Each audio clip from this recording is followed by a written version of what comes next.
Hello ladies and gentlemen, welcome to my first video on my YouTube channel. My name is Michael Vietri with Lightworker Network, and today we're going to talk about a subject very near and dear to my heart. Being a Venezuelan by birth and a US naturalized citizen, and very proud of it, I am very passionate about this subject. I'm very intrigued about what's going on. So the title of today's video is Venezuela's new self-proclaimed president. Is this a populist uprising or a corporate imperial style takeover? That's what we're going to talk about today. Alright, so let's get right into it. Venezuela, my home country, is in crisis. Everybody knows that. That's not debatable. Everybody knows that they have a very high inflation, they have a lot of crime, they have a lot of poverty. Now, Venezuela has always had a lot of crime and a lot of poverty, so that's nothing new. But the economy is shambled and it's destroyed, and we're going to talk about that. Now, this is the richest country in the world per capita, and it's in ruins. Why? Let's talk about that. Now, Venezuela has the largest known oil reserves of any country in the world, bigger than Saudi Arabia, bigger than Russia. Not to mention its coal, its gold, its iron, copper, diamonds, uranium, you name it, the list goes on and on. This makes it, Venezuela, a historic prime target for colonization and exploitation. Okay, it's important to understand that, and it's important to have that premise before we continue on with this debate. Now, what happens is that Chavez, the president of Venezuela, takes control of Venezuela's oil revenue and company PDVSA by firing most of the executives after the 2002 failed coup attempt that was backed by the CIA under then President Bush of the United States. How do you know they tried to assassinate you? How do you know that? Yo vi mis asesinos. I saw my assassins. Estuve una madrugada prisionero. At dawn, I was a prisoner in Venezuela, being a president. They took me to the seaside. I was debating with those who wanted to murder me. They received the order to kill me. However, at this very moment, a group of soldiers refused. They did not kill me, but I saw those who wanted to kill me. And the order came from the White House. There is no doubt in my mind. So after this whole fiasco, this failed coup attempt from the United States and Venezuela, Chavez, basically nothing stands in his way. And he, fearing, this intervention coming in again, he basically moves in aggressively and he takes control of the oil company and of the national resources and of primarily basically everything. And he does it under this facade of sovereignty, of independence. You can agree or disagree what his motives were.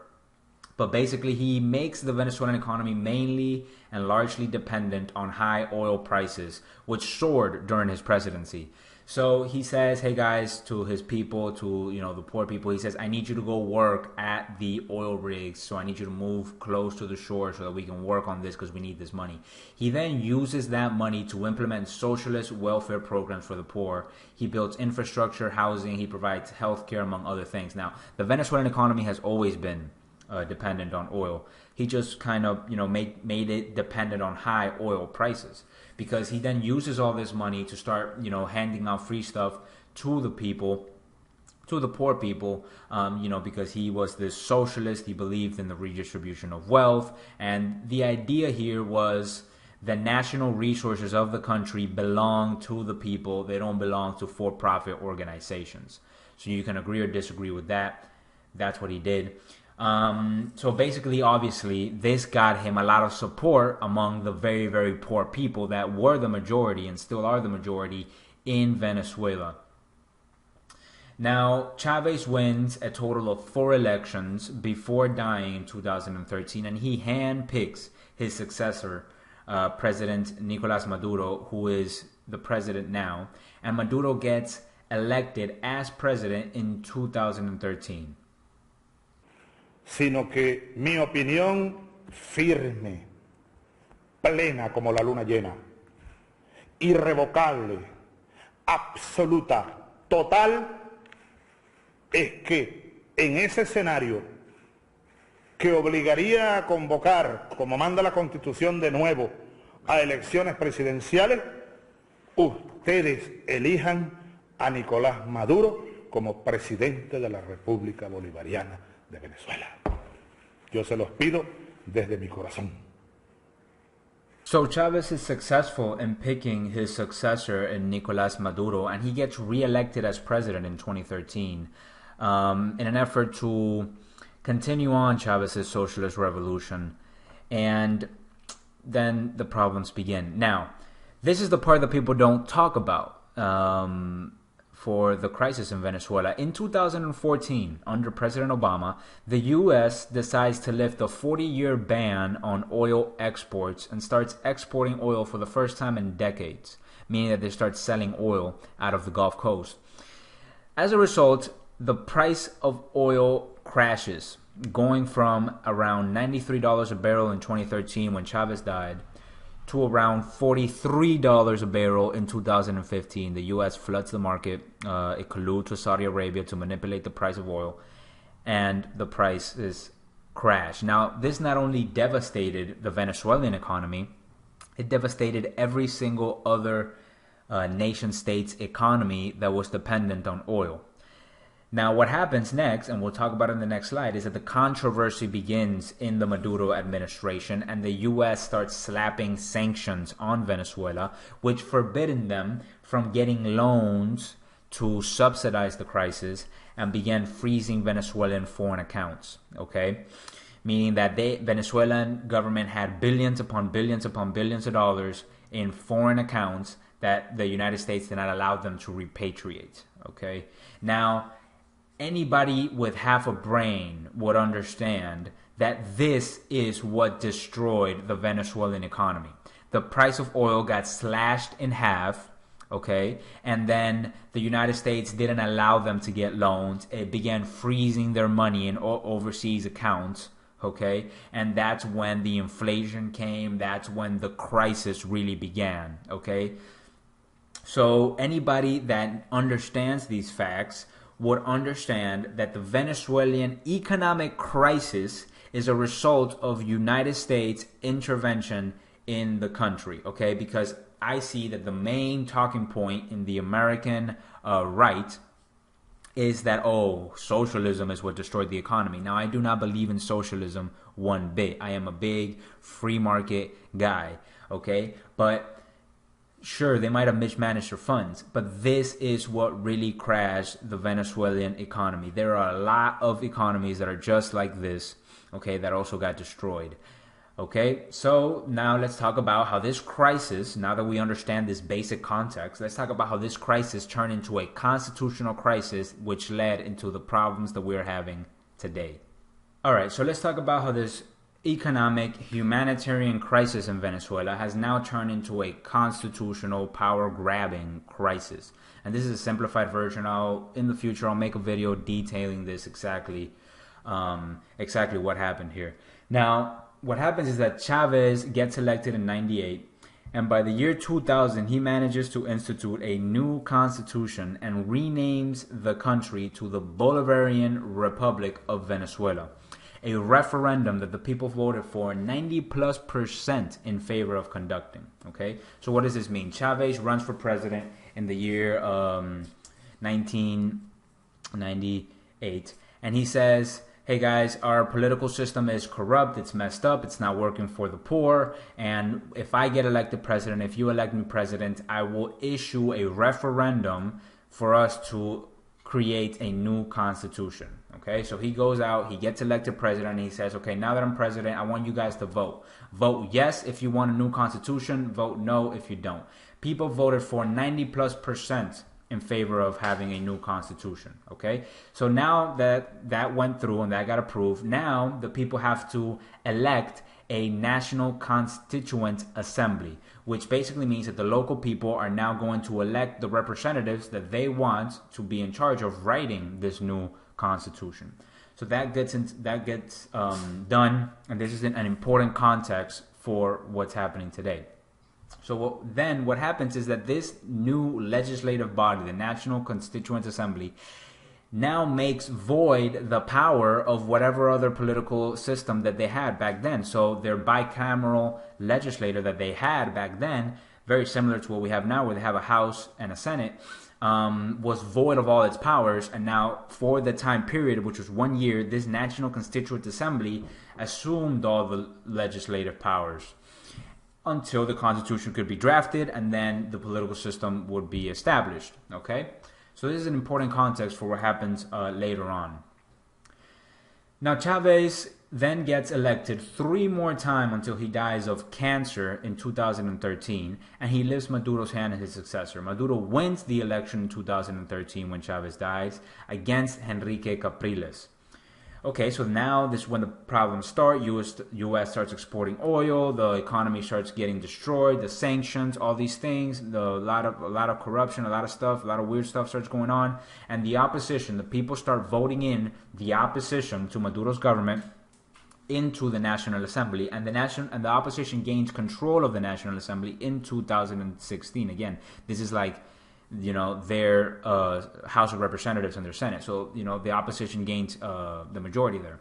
Then the Supreme Tribunal of Justice of Venezuela, which is like their Supreme Court, then strips the National Assembly of its lawmaking powers. Okay, so that's their Supreme Court. Instead, that they have around 30-something judges in there, and those judges get voted in by the National Assembly. Okay, so that happens, and there's a big controversy. So then the civil unrest and the protests break out daily, and Maduro calls for the people to vote for a new constitution and to elect a constituent assembly. So basically Maduro does the same thing that Chavez did in 99 when he got elected, and except that this time he doesn't offer up a referendum for people to vote if they want a new constitution or not. He just says, hey guys, we're going to do it, we're going to go for it, and then when this is all said and done and when we have a new constitution, then we're going to vote to see if we implement it or not.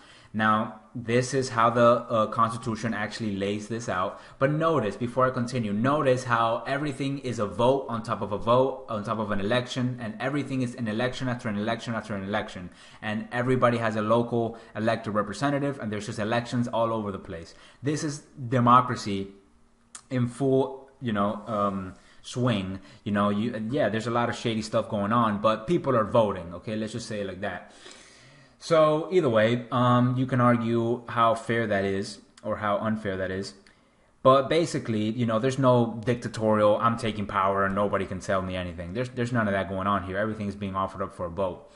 Now, basically what happens is that, people don't like what's going on. They start breaking out in protest. Maduro says, we're going to do it, right? So the problem is that this Constituent Assembly now is going to make the National Assembly void of all its powers. Because the same thing that happened in 99, and the National Assembly just got the majority, okay, and they were going to start taking out those justices, and they were going to try to get their guy in as president. So the opposition boycotts the move as a power grab, and the new legislative party that is elected to write the Constitution, the Constituent Assembly, then makes the National Assembly void of all powers under the Bolivarian Constitution. That's how the Constitution laid it out.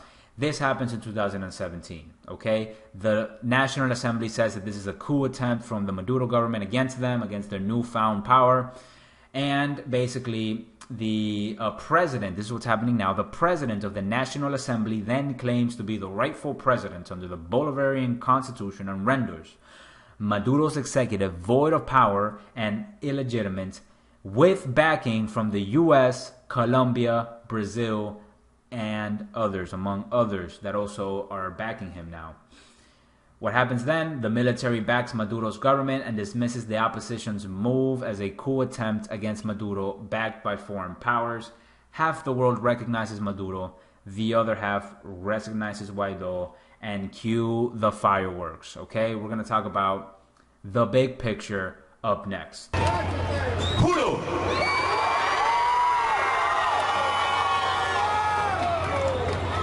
asumir formalmente las competencias del Ejecutivo Nacional como el presidente encargado de Venezuela.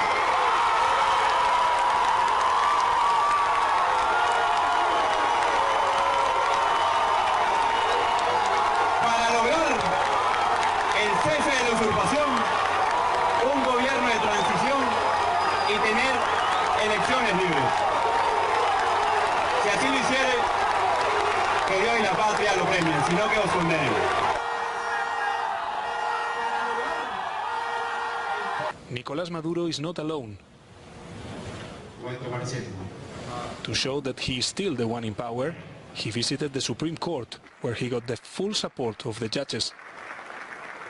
Many of them were named by his government. Maduro can also count on the National Electoral Council, which restated that he was elected legitimately.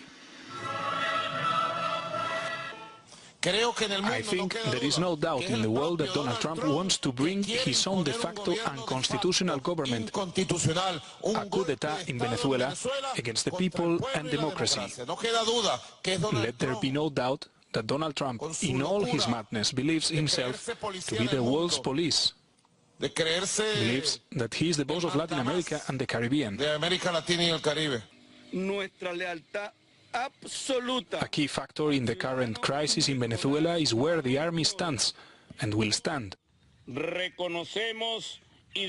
State TV showed very different statements from different commanders of the so-called Bolivarian army supporting the current president.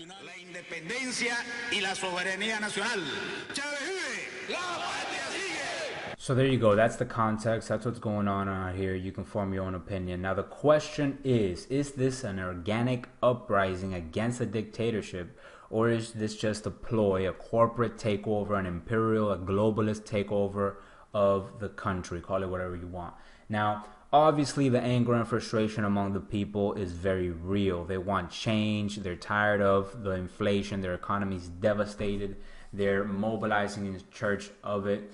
You know, even though that the intended purpose of sanctions is to manipulate a country's economy so that their people overthrow their ruler or their leader, they don't understand that. They're just tired of it. They want to mobilize. They want change. You know, there's a base that has always been anti-Chavista in the country that's really hyped up right now. The opposition was gaining support in the National Assembly. So the people, the aspect is real. You know, I'm not doubting that the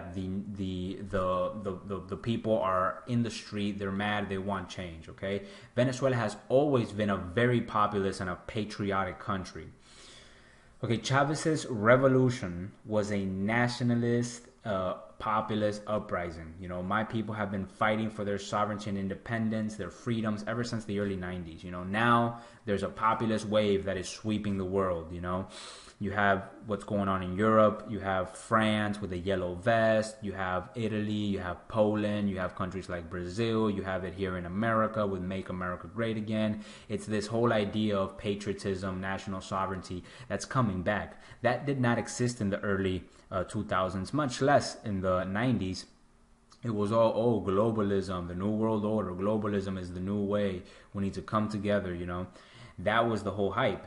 But, you know, Venezuela back then was all about national sovereignty, independence, getting the oligarchs out, getting the Americans out. So that's where Venezuela comes from. And basically, you know, they were the first ones to really be about nationalism and patriotism.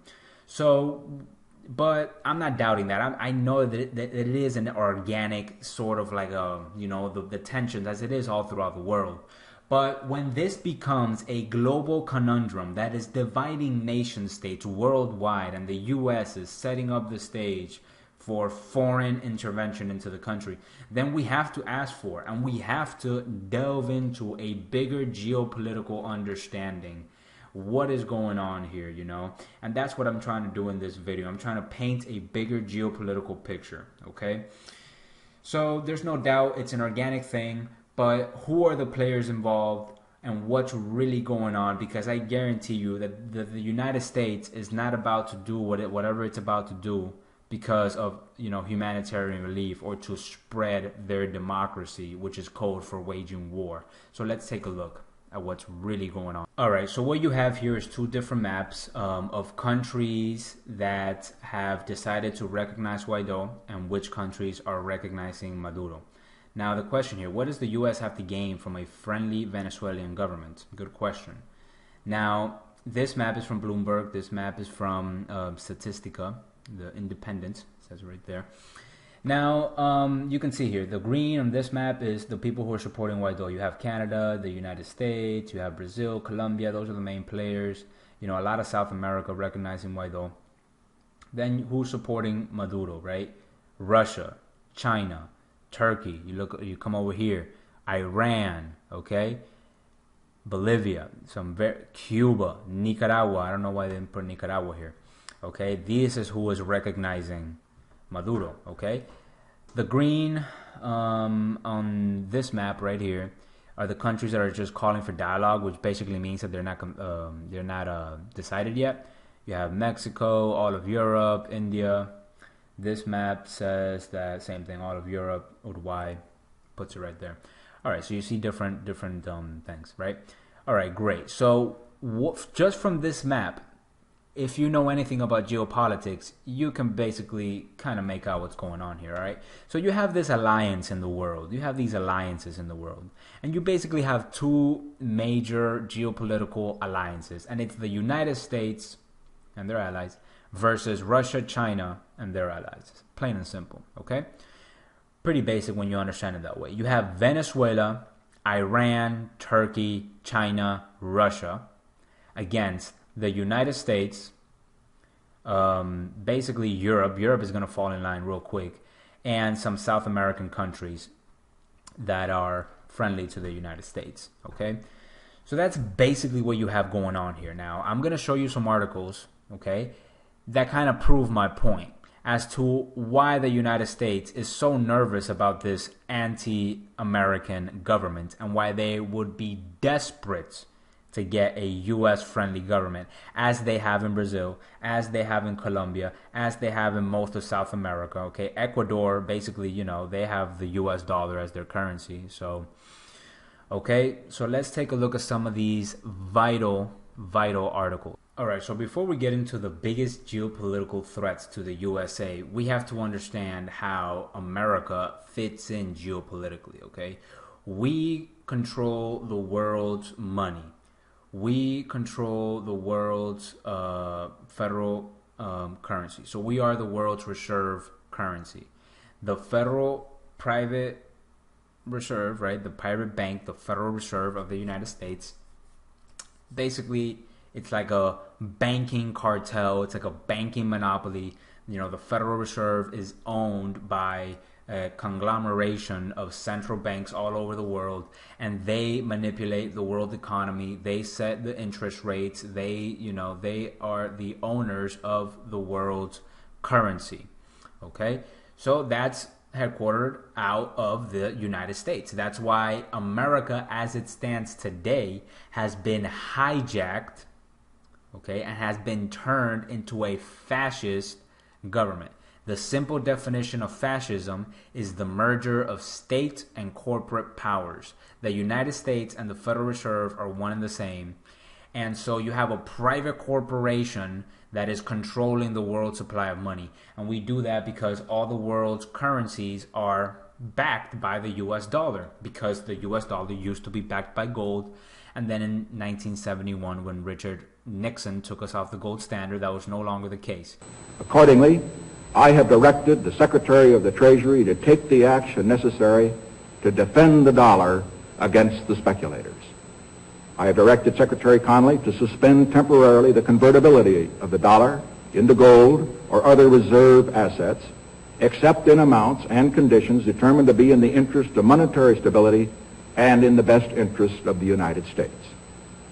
And that's how the United States can impose sanctions on countries, because it controls the world's currency. It controls the world's trade. And whenever the United States find a country that it doesn't like, it says bad, and they hit them with sanctions, and they don't allow them to do business and things like that. So you can imagine that there's some countries out there like China, Russia, Iran, Venezuela that are really mad at that because the United States keeps trying to undermine them, so that the United States, as the empire that it is today, wants to remain on top and wants to remain dominant.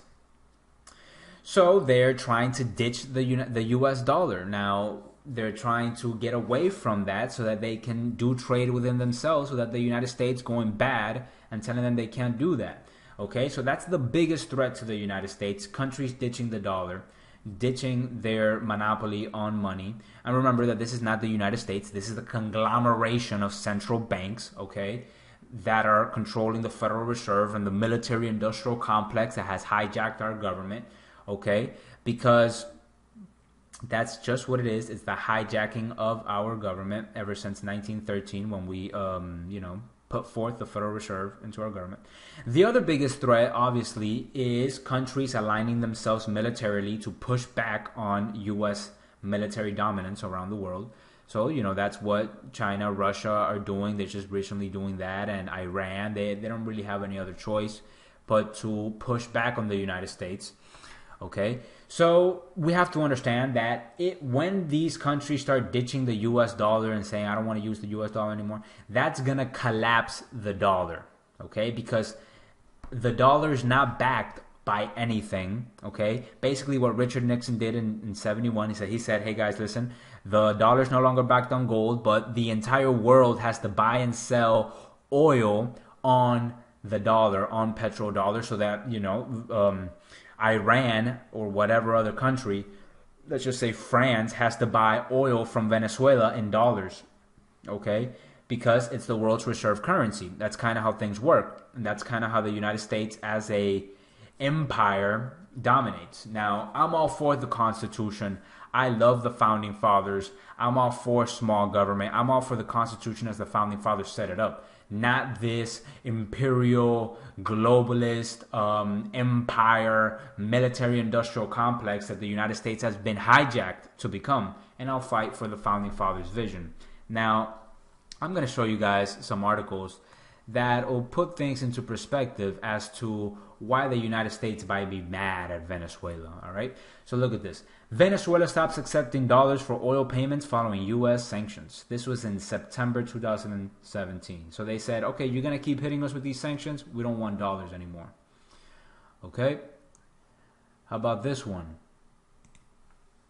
Ditching the dollar. Venezuela moves to euros and international trade.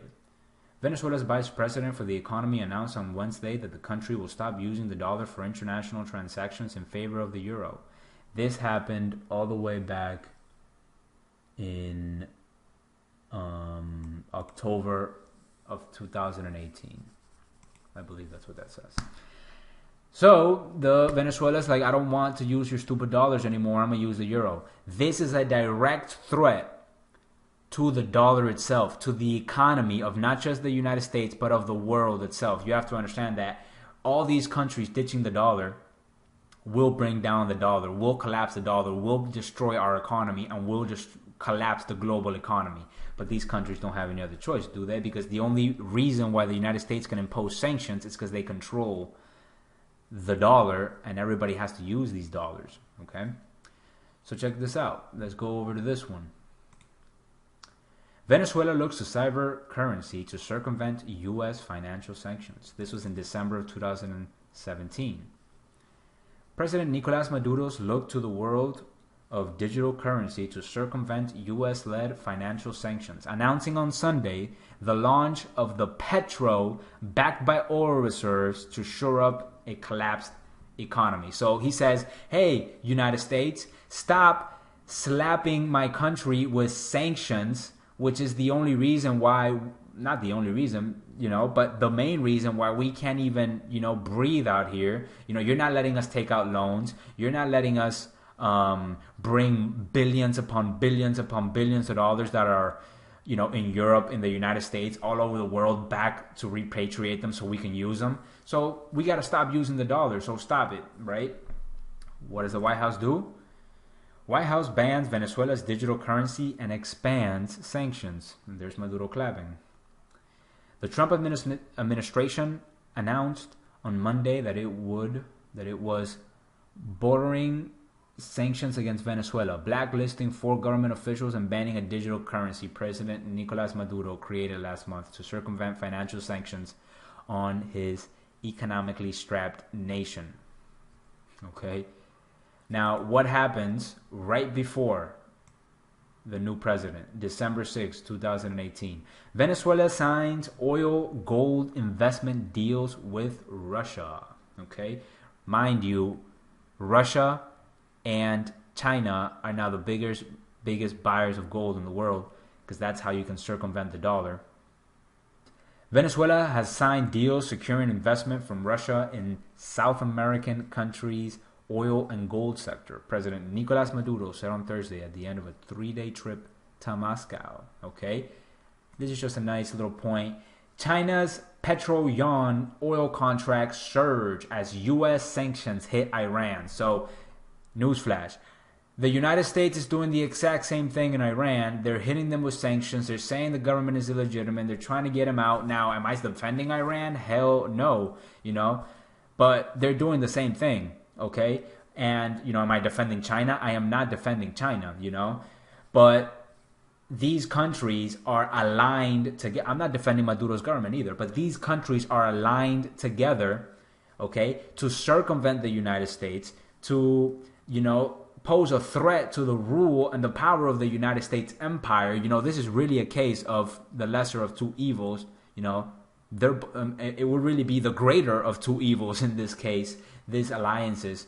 But basically, the collapse of the dollar comes about from these countries ditching the dollar, because the dollar's survival depends on the world continuing to use it. So now that you understand the threat that Venezuela poses, okay, to the United States, now it starts becoming more clear why they might want to intervene, because they'll sell you on this spreading democracy bull radish, okay, that they have used to get into every single major world war since the Second World War, right? No, we're the United States and we have to spread democracy all over the world, okay? They'll sell you on this. They'll tell you that the United States is going to go into Venezuela from the bottom of their heart to relieve humanitarian aid. But that's not really what's going on here, is it? So I'm going to wrap this up right here. I'm pretty sure I've already taken enough of your time. If you're still with me, I appreciate it. Don't forget to like, share, and subscribe. So in conclusion, to the point that I'm trying to make here, is that Venezuela is one of the last truly sovereign nation states left in the world. If what Maduro is doing is corrupt or a power grab towards a dictatorship, really, that is another debate for another video for another time. That is not the point here, okay?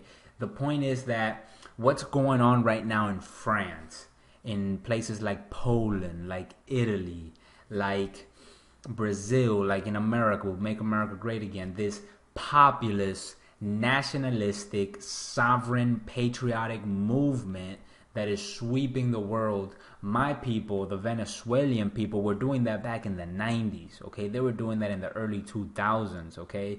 Back then, globalism was the savior of humanity, and it was about how we needed to dissolve the idea of a nation state, okay?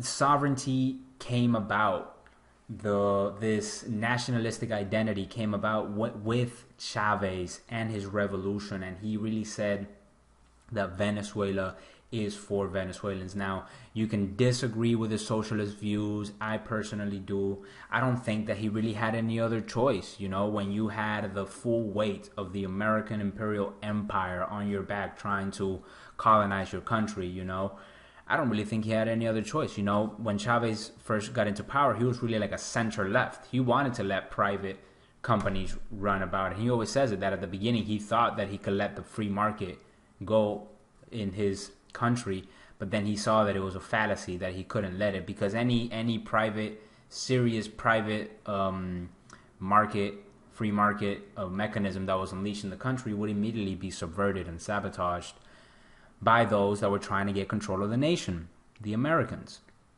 So we have been forced as the Venezuelan people to align ourselves with these totalitarian governments like China, which is a real dictatorship, Iran, and all these things, right? So the point is that this man, Guaido, would have never been able to do what he is doing without the backing of the Americans. And this is an individual who studied at the private George Washington University in Washington, D.C. Now, I'm not making any claims, but this university is notorious for creating CIA assets. Again, I'm not accusing anybody of anything. It's just pretty interesting, okay? You draw your own conclusions. Now, this is a problem in Venezuela that the Venezuelan people need to resolve within themselves, okay? If this was really about a humanitarian, democratic thing in America, like I said, there's elections on top of elections. There's elections everywhere in Venezuela, okay? If this was really about that, we would just kind of let their economy stabilize and let the people figure this stuff out, okay? But it's not. In America, for example, we scream to high heavens at the mere possibility of the Russians maybe buying some ads in our elections and interfering in whatever way, but at the same time, somehow the United States has all the right to tell the world who the president of Venezuela is. The hypocrisy is unsurmountable, okay? Now, a lot of people say, no, but the United States needs to help Venezuela against the dictatorship and Venezuela is too corrupt. And my question that I will pose to you is, do you really think that the United States isn't corrupt? Do you think that the United States is this bastion of perfect democracy and freedom? Okay, the United States is fully blown wide open. Okay, I identify as a proud American, and this country is riddled with nothing but corruption. Okay, we're blown wide open. Okay, so if you think that the great American empire is going to come down to Venezuela and save the Venezuelan people, you got another thing coming. Just out of the bottom of their hearts. So the United States is getting involved in Venezuela for geopolitical reasons. They need desperately to have a friendly government in power or risk the continued sabotage of the dollar, which will lead to its collapse. Okay? This is about geopolitical enemies, and this is about control that the United States needs to impose in Venezuela. If they are successful, they will sell out the country to the highest corporate bidders, and they will dollarize the economy, and you can say bye-bye to a free, independent, and sovereign Venezuela. Even if Guaido is the most hardcore patriotic Venezuelan, even if he's the most realest person in the world, he will not be able to actually become president without the full weight, as Trump said, the full diplomatic, militaristic weight, economic weight of the United States government. He won't be able to do it. And in fact, as a result, he's going to have to completely sell out to their demands. Okay? The United States has tried this before, and it failed. The war hawks in America could care less about the humanitarian crisis in my beautiful home country of Venezuela. The same way that they don't care about the families they are bombing on a daily basis in the Middle East. This is about oil, gold, debt, and death. It always is. And unfortunately, as long as we have this political structure in the world, it always will be. So to wrap it up, I want to give a message to my comrades that have the fire of liberty, prosperity, and freedom burning inside of them like no other country in the world. I want to give a message to my people. If Maduro is corrupt and a total dictatorship, we have to come together and topple him over. Not the United States, okay? Not the United States, not any other country, because if we let, what Chavez liked to call the imperialist in, if we let this foreign infiltration, this foreign intervention into the country in, those resources that make us so rich, we won't have them anymore. At least right now, we have the resources in Venezuela.